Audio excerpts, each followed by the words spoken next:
দাঁড়া, ভগবানকে একটু দর্শন করে আসি।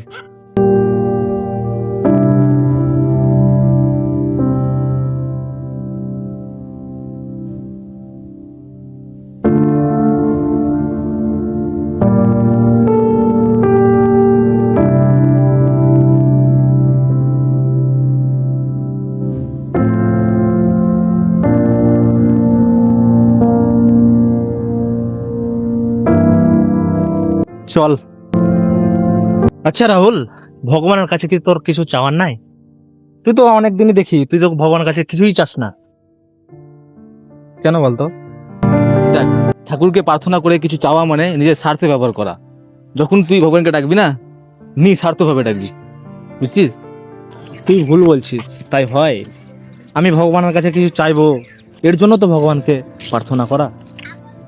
ভগবান কিসের জন্য? মনের কথা বলবো, ওই কারণে তো ভগবানকে প্রার্থনা করা, কেউ চাওয়ার জন্য প্রার্থনা করা। তাহলে শোন, শ্রীমদ্ ভগবদ গীতার 9 নম্বর অধ্যায়ের 22 নম্বর শ্লোক, অনন্যাস চিন্তা আন্তমাম হে জানে পার্যুপাসতে তেসাং নেত্যাভিউক্তানাম একক সমাম বাহামেহম। এর বাংলা অর্থ কি জানিস? ভগবান শ্রীকৃষ্ণ বলছেন, যে ভক্তরা নিঃস্বার্থ ও কোনো কিছু কামনা ছাড়াই সর্বদাই আমাকে স্মরণ করে ও উপাসনা করে, আমি তাদেরকে সর্বদাই যা চাই তা দিই এবং যা আছে তা রক্ষা করি। তো যখনই কিছু তুই ভগবানকে চাইবি না, নিজের স্বার্থ ছাড়া চাইবি, বুঝছিস?